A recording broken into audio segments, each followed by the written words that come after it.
Sathya Sai Speaks, Volume 11, Chapter 28, Radiate Rays of Love, Part 1 of 3. Divyatma Swarupalara, embodiments of Divine Self. This morning, you all share in the exultation of the inauguration of the college buildings with endless ananda, boundless enthusiasm, and hearts overflowing with gratitude and hope. Generally speaking, such functions everywhere are filled with three undesirable things: praise of oneself, condemnation of others, and purposeless dry talk. But what has to be said and sought in order to achieve better living and firmer joy is to be found in the sphere of the spirit. That alone can silently and steadily reform from within the evils that encompass the individual and society. When we speak of society or community, we calculate numbers only. We picture groups of people brought together by some thin filaments of affinity. But pay attention to the word used in Sanskrit for society. We call it samaja. The syllable sama means same, equal, undifferentiated. That is the key to its meaning. People imbued with a sense of sameness, a sense of oneness, a feeling that each is but an image, a reflection of the same divine principle. They alone are entitled to be called a samaja, not others. It is the realization of the one, which thought it blossoms into the many, does not lose its uniqueness. Because the many are but appearances, unreal impositions of name and form on the real. This is the Advaita experience. Samaja prompts in the mind these subtle influences that lead to the Advaita goal. I-ness comes from the delusion of separateness. I-ness melts away when the light of reality dawns. Enter boldly into the realm of fearless inquiry. In the word guru, gu indicates the darkness of the I-ness, the separateness, the illusion of the many on the basis of the one, of the snake over the rope or garland on the ground in the dusk. Ru, the second syllable, means the removal of the illusion, the illumination that reveals the Brahman, rope, which put on the snake cloak and caused fear and anxiety. When the real Guru reveals the many merge in the one, when there is but one, how can fear enter?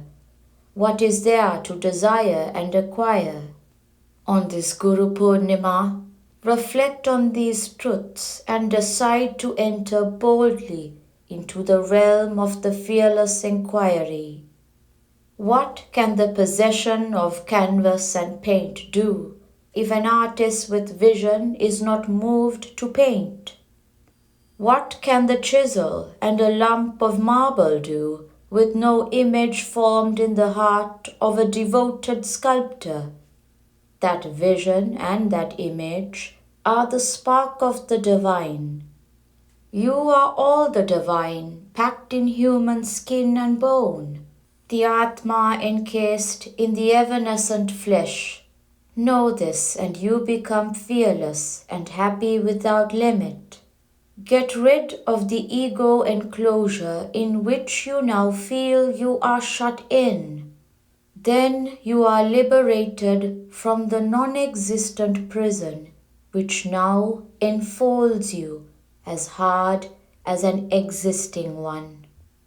This is the higher wisdom, the knowledge of the Spirit. The lower wisdom is that which pertains to the mind, purifying and calming its agitations.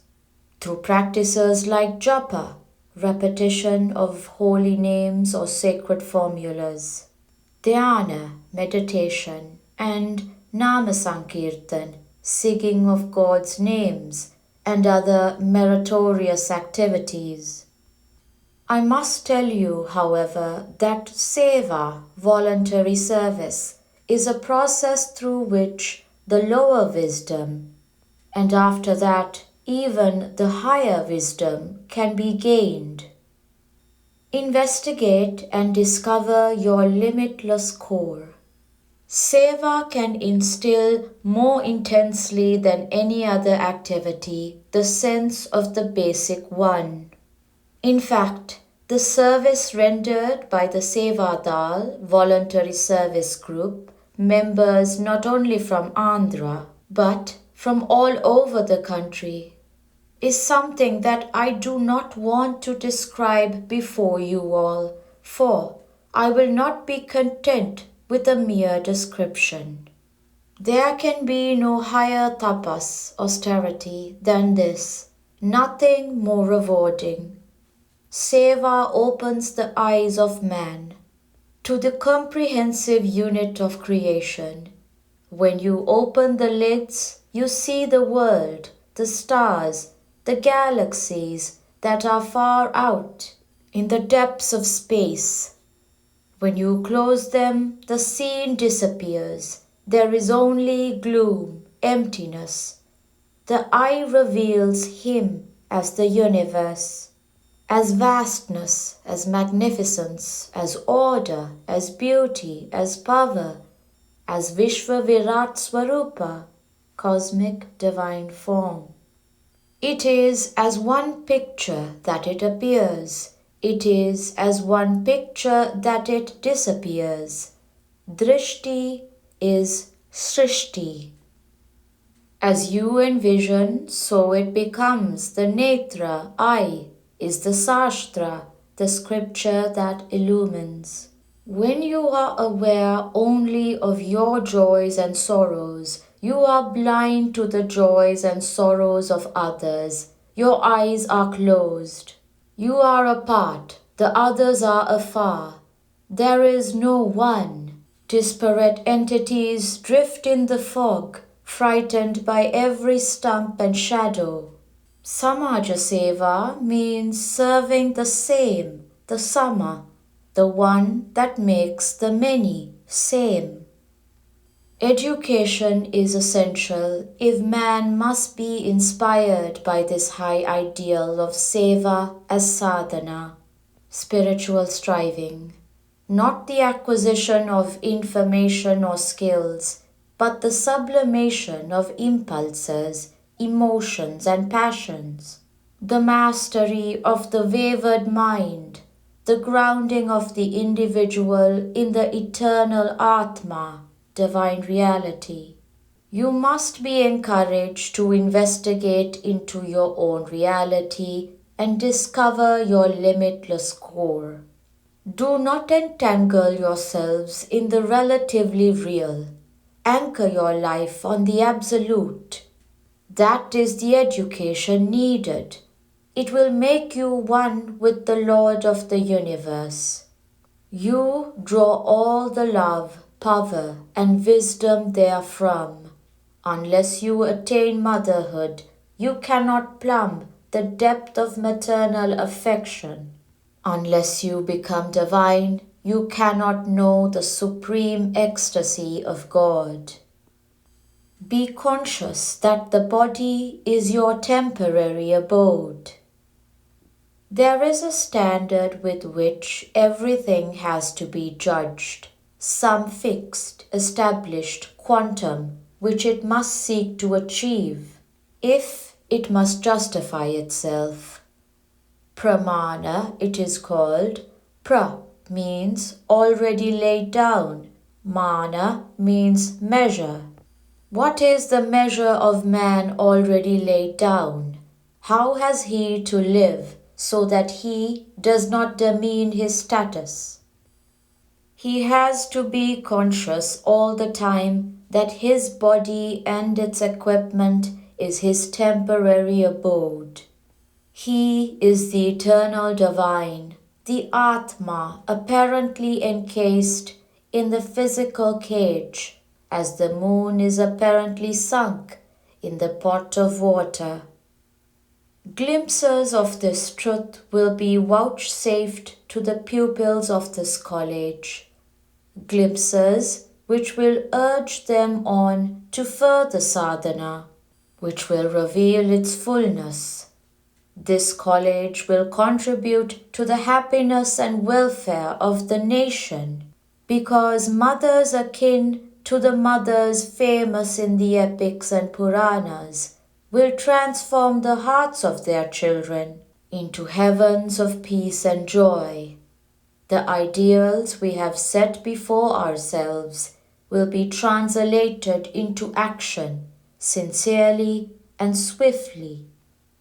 The Vedas declare that the mother and the father have to be revered as divine. They must consider the children too as divine and foster the blooming of that divine principle. Whether one is doing it sincerely or not can be left to each one's conscience. You are the best judge of your sincerity. The mother's face is the first one the child sees. Ma is the first syllable that its lips utter, and it is also the last. The agony of the mother at the loss of a child is something that is inconsolable. Be concerned with acquisition of equanimity. When Abhimanyu, the 16-year-old son of Arjuna and Subhadra, was entrapped in a maze and slaughtered by the vengeful warriors of the Kaurava camp, Arjuna broke into tears and bewailed the loss. Why should I battle for an empire?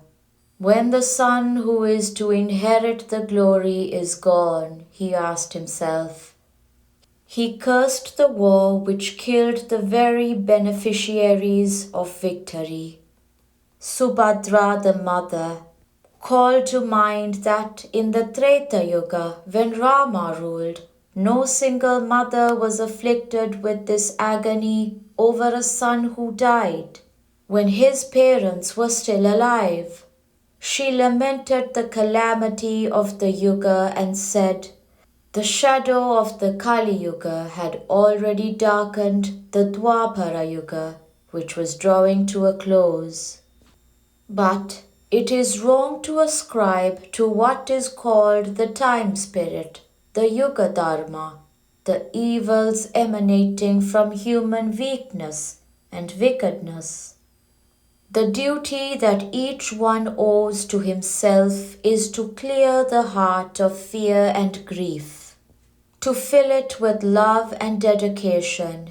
You have no concern with the chronological divisions of yugas. You have to be concerned with the psychological levels that you attained. You are most concerned with the acquisition of equanimity and prashanti. That is all that matters.